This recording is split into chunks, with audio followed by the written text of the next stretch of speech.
श्री कृष्ण कन्हैया लाल की जय। श्री निजानंद स्वामी की जय। श्री प्राणनाथ प्यारे की जय।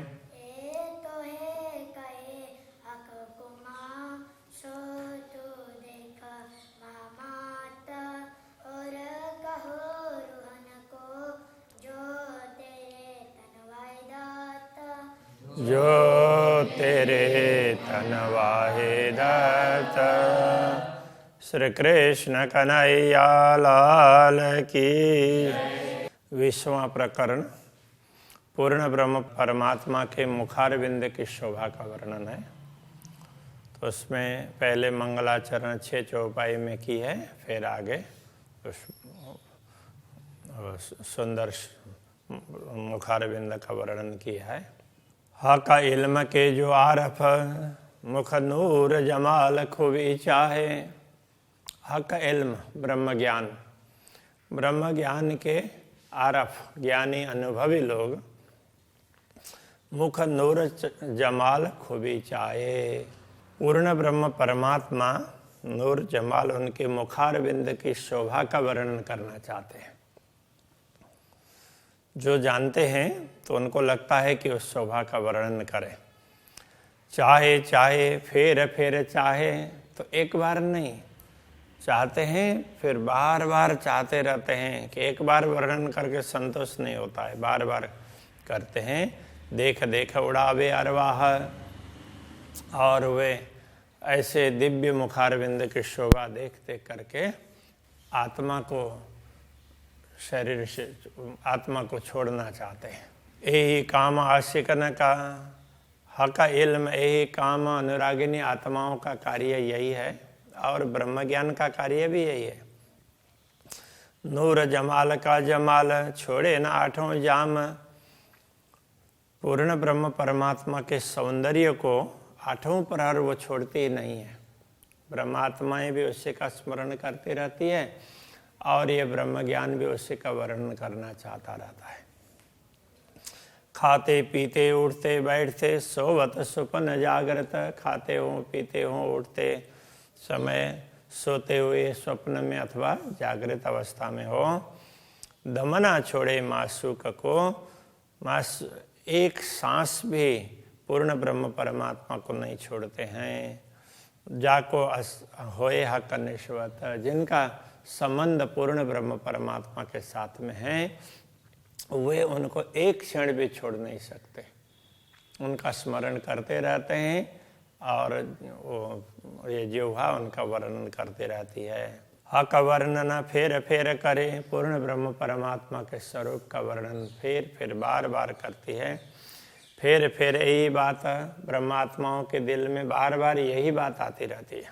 वो दोहरा रहे हो ऐसा लगता ही नहीं है। ए अरस रो खाना पीना, परमधाम की आत्माओं का खाना पीना ही यही है, आहार विहार यही है। यही वतन विषात, तो क्योंकि ये तो परमधाम की सामग्री है ना, तो ये ब्रह्मात्माएं उनका खाना पीना ये सब परमधाम का है, इसलिए ये सारी सामग्री परमधाम की है। उनको बार बार परमधाम के दृश्यों का वर्णन करने का मन होता है। उसमें भी अक्षराते धामधनी के स्वरूप का। जेती रूहें आशिक रहत न खूबी के माहे, रहत हक खूबी के माहे। जो भी अनुरागिणी आत्माएं हैं, वे पूर्ण ब्रह्म परमात्मा की विशेषताओं को, उनकी शोभा उसी के अंदर, उसी के इर्द गिर्द, उसमें ही रहती है। उनको दूसरा कुछ दिखता ही नहीं है। रूह को छोड़ के वजूद कोई जाए न सके काहे। तो जैसे शरीर आत्मा को छोड़ करके कहीं जा नहीं सकता, कहने का तात्पर्य आत्मा के बिना शरीर का कोई अस्तित्व ही नहीं रहता है। इसी प्रकार ये ब्रह्मात्माएं भी सोचती है कि अनुरागिणी आत्माएं ये सोचती है कि अक्षराते धामधनी के बिना तो हमारा कोई अस्तित्व है ही नहीं। यह का इल्म को लक्षण, ब्रह्म ज्ञान के लक्षण ही यही हैं। आशिक को यही लक्षण, और अनुरागिणी आत्माओं का भी लक्षण यह है, ज्ञान भी वही वर्णन करना चाहता है और आत्माएं भी उसी को देखना चाहती हैं। ए इल्म इश्क के आरफ सोई अरस रूह मोमिन, ऐसे इल्म ज्ञान और प्रेम, इश्क प्रेम उनके अनुभवी ज्ञानी लोग हैं। सोई अरस रूह मोमिन, वो परम धाम की ब्रह्मात्मा ही हैं, ज्ञानी भी और प्रेमी भी। इतना कह करके मंगलाचरण बताया। अब आगे वर्णन करते हैं। वर्णन करो रे रूह जी मासुक मुख सुंदर, मासुक प्रियतम पूर्ण ब्रह्म परमात्मा का मुखारविंद बड़ा ही सुंदर है। अब ये आत्मा उन्हें उसका वर्णन करना चाहती है। कोमल शोभा आलेखे, उनकी कोमल शोभा जिसका वर्णन ही नहीं हो सकता है, अलेख। खोल रूह के नयन अंदर, तो अंतर आत्मा की दृष्टि को खोल करके ऐसे दिव्य स्वरूप का दर्शन कर, ऐसा करके आत्मा को कह रहे हैं। ललित लाल मुख सागर, कहूँ अचरज के अद्भुत, उनका मुखमंडल कैसा है? ललित। ललित का तात्पर्य कोमल, लाल लालिमा युक्त ऐसा मुखारबिंदा है वो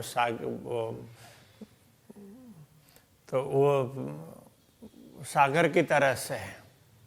कहूँ अचरज के अद्भुत, तो उसकी शोभा में आश्चर्य और अद्भुत दृश्य है। उसका क्या बताएं, आश्चर्य की बात करें या उसकी अद्भुतता की बात करें।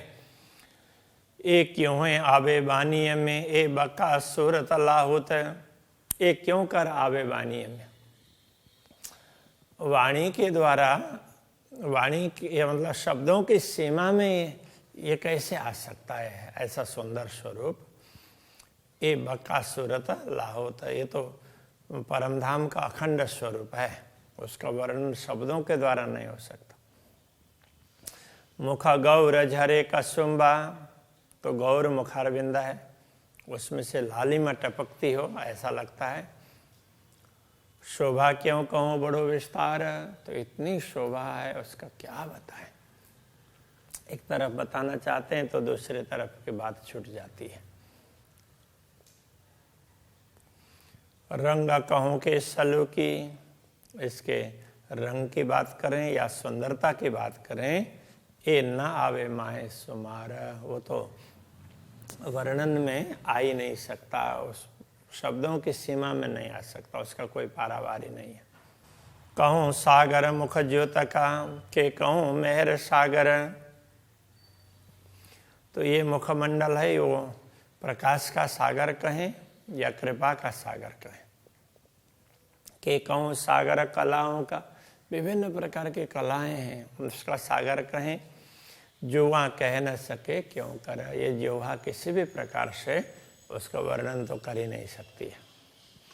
मुख चौक कहूँ के चकलाई, ये मुख चौक का तात्पर्य मुखमंडल, उसकी वर्णन करें, उसकी सुंदरता की वर्णन करें। कि शीतल सागर सुख, उसके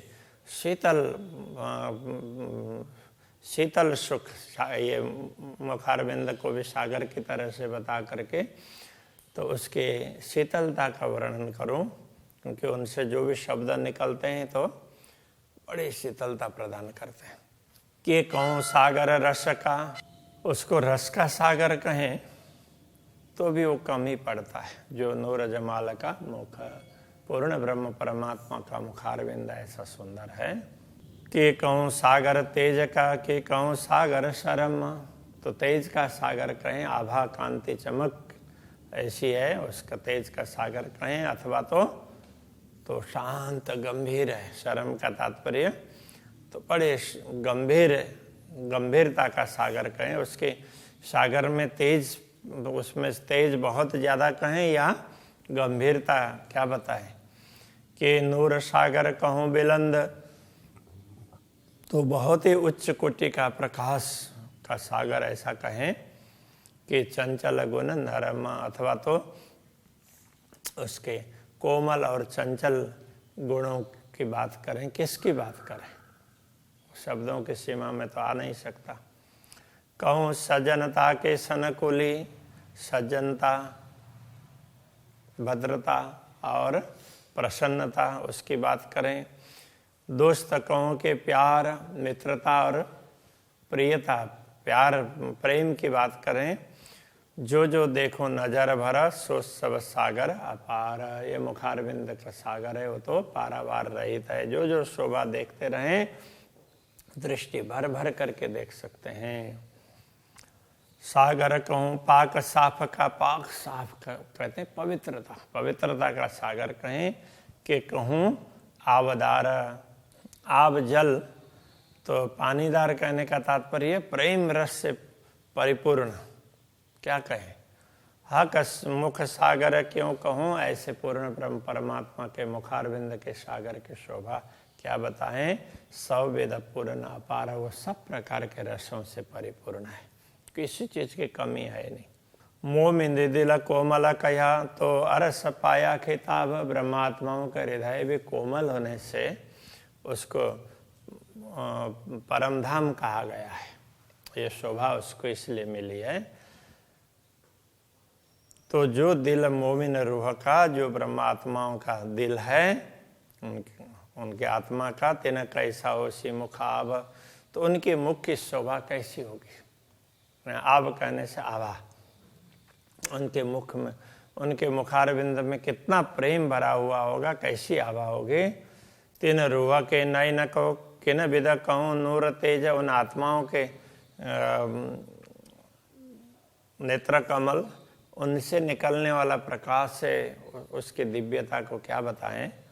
जो हक नयनों हिल मिल रहे, वो तो पूर्ण ब्रह्म परमात्मा के नजरों से मिलता है। मतलब अब ब्रह्मात्माएं पूर्ण ब्रह्म परमात्मा को देखती है और पूर्ण ब्रह्म परमात्मा ब्रह्मात्मा को देखते हैं। इस तरह से उनके नेत्र कमल मिलते हैं। जाके अंग इस करे जा रे जय, तो उनके अंग अंग ब्रह्मात्माओं के तो अंग अंग रोम रोम, तो वो प्रेम से परिपूर्ण है। रेजा रेज कहते हैं ना, तो धूल के कण, तो इस तरह से पूरा प्रेम ही प्रेम से भरा हुआ है। और आह का कदम अति कोमल, अक्षराति धामधनी के चरण कमल भी अत्यंत कोमल है। पाँव तली जो तातंत, उनके चरण तल, उनमें से अपार तेज निकलता है। सो रहे रूह नयनों बीच में, वो तेज भी, उस तेज का भी ब्रह्मात्माएं दर्शन करती है, तो ब्रह्मात्माओं के आंखों में ही वो समाये रहता है। सो क्या करे जुबा से भत, तो ये जिह्वा उसका वर्णन कैसे कर पाएगी। कहवत हुक्म इन जुबा, अक्षरातीत धामधनी के आदेश के द्वारा ही ये जिह्वा उसका वर्णन कर रही है, बाकी तो वर्णन नहीं हो सकता। पर एक खूबी कही न जाए, वैसे तो इस विशेषता का वर्णन ही नहीं हो सकता है। एक कहे बिना भी ना बने, अब बताए बिना भी तो नहीं हो सकता। बिना कहे रूह बिलखाए, यदि ना कहे ना बताएं तो ये आत्मा बहुत व्याकुल हो जाती है। उसको कुछ बताने का तो होता ही है कि दूसरी आत्माएं समझेंगी, इसके लिए उनके कल्याण के लिए ये बताना चाहती है। इन नयनों सुख बका न देखा, सुनिया हादियों के मुख। इन दृष्टि से, मतलब इन नश्वर नयनों से सुख बका न देखा, परमधाम के सुख पूर्ण रूप से नहीं दिखाई दे हैं। सुनिया हादियों के मुख, अभी तक तो ये सदगुरु के मुखारविंद से ही सुना है। पूर्ण ब्रह्म परमात्मा ने जो बताया वो बात सदगुरु ने बताई, तो उस पर विचार करते हुए ख्याल आया है, बाकी इन आंखों से प्रत्यक्ष रूप से तो नहीं देखा है। सुनी बानी जुआ कह न सके, ऐसे सुनी हुई बातों को पूरी तरह से ये जिह्वा बता ही नहीं पाएगी ना। जुआ कहे देखा सुख, ये जिह्वा तो जो देखे हुए सुख को ही, देखे हुए आनंद को ही बता सकती है, बाकी सुनी हुई बात को पूर्ण रूप से नहीं बता पाएगी। सुनी हुई बातें कई बार भूल भी जाते हैं, देखी हुई हो तो अंदर अंतःकरण में अंकित हो जाती है, इसलिए बोलते नहीं हो। कहूँ नूर तेज रोशनी या की ज्योत गई अंबर अलौ चल। पूर्ण ब्रह्म परमात्मा के दिव्य अंगों से निकलने वाला प्रकाश, उसकी क्या बात करें। या की ज्योत गई अंबर अलौ चल, उसकी ज्योति है पूरे आकाश तक छाई हुई है। माहे गुण गर्वित कई सागर, उस ज्योति में भी ऐसे अनेक गर्भित गुण है, गुणों के सागर है वो ज्योति भी। क्यों कहे बिना अंतर्बल, अंतर्बल आत्मबल के बिना तो ये बात कही नहीं जा सकती। किन विद कहूँ मुख माडनी, तो माडनी का मतलब मुखमंडल, तो उनके मुखमंडल की शोभा का क्या वर्णन करें। कहूँ सनकुली के सुख पुंज, उसको सनकुल मतलब प्रसन्न कहें अथवा तो सुखों का पुंज है, सुखों से परिपूर्ण है, भरा हुआ। कि कहूँ आनंद सागर पूर्ण, या तो आनंद के सागर से परिपूर्ण ऐसा कहें। गरुआ भी, गरुआ गंभीर नूरगंज, गरुआ का तात्पर्य गौरव, तो गौरव युक्त, और गंभीर नूरगंज, गंभीर नूर, बड़े गंभीर मुद्रा में मुखमंडल होता है, और उससे निकलने वाला प्रकाश है। प्रकाश का गंज का तात्पर्य पूरी राशि, ढेर, तो उसका कोई पारावारी नहीं है।